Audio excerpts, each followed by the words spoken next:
Working long hours and not getting enough sleep can negatively impact your skin and your hair. Here to talk more about this, Dr. Richard Chaffoo. Good morning. Always good to see you. Good morning. Good to see you, Shally. Is anybody sleeping nowadays? Because everybody I talk to seems like they're struggling with this. You know, especially, Shally, I think with the pandemic, many of us are actually really working more hours because many people are working at home or, virtually, remotely. And because of that, there's some studies that indicate that we're probably not getting an adequate amount of sleep. It's sort of counterintuitive. You think if you're at home, you're not working as much, right? But the truth is many people are skipping their lunch or their dinner, or they're working during that time period or working longer hours. When you're working at your usual job, there are, designated breaks and, lunches and meetings, etc.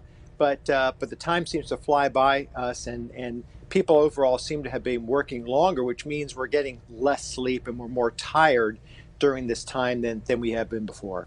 Let me see if I can put a correlation to my own skin.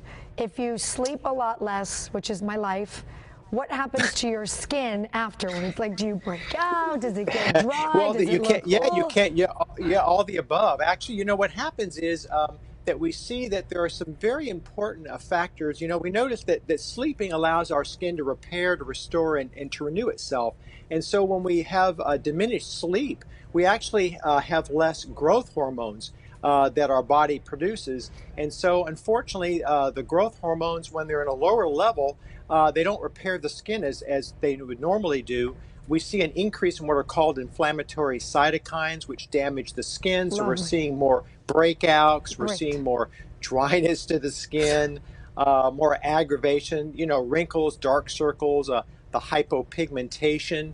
Melatonin and is one of those factors that occurs more during our sleep that allows us to protect against what's called those free radicals, which damage our skin.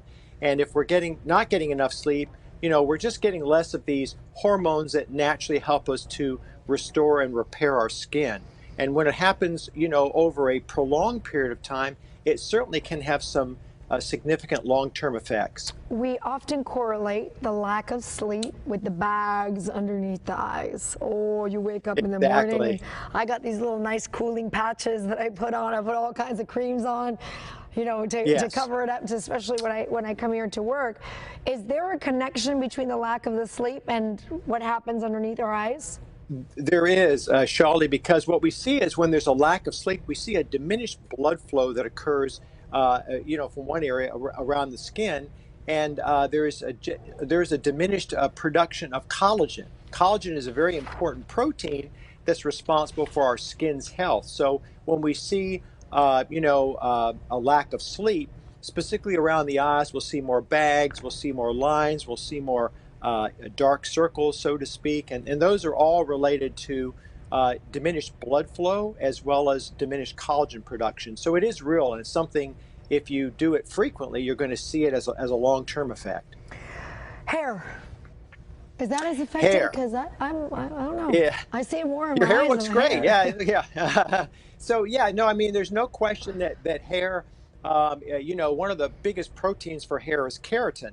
And we know that keratin production is diminished, especially because, again, of this melatonin, which is a naturally occurring factor that we produce more during sleep, and that can affect our hair growth. If we're diminished collagen production, diminished keratin production means that we're having a less effective production of hair. So the hair may fall out more likely, it may be more brittle, less shiny, more split ends, less soft to the touch. Those are all signs that there's been a diminished keratin production that can show up in the change in the texture of your hair with time. There's one more question here that says anything else that we can do, but I think I can answer that question. I'm a doctor.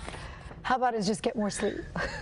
Get more sleep, and like we've said so many times before, Shally, it's about hydration. And what can you do? Drinking plenty of water, but things that we can do besides just like you said, getting more sleep. Things we can do to relax more: meditation, breathing exercises. These progressive muscle relaxations. Maybe unplugging at night, not spending so much time on our phones, and journaling, because unplugging from our phones means that we're probably going to diminish cortisol production. And cortisol is one of those awake hormones. When there's too much cortisol, that can damage our skin. So, and then, things like hyaluronic acids, little puffy things like this you can use around Yeah, I the got skin those. to restore the skin. Those are some things, but common things are common. So, get enough sleep, Yeah. and drink plenty of fluids and hydrate. I could do the fluid thing. I'll talk to my 400 children and my work schedule and my Right. boss and about everything else on that getting on the sleep thing. I'm sure I'll get it figured out in the next 20 years. Oh yeah. Dr. Yeah, I hear Chaffoo, you. Right. thank you. Me too.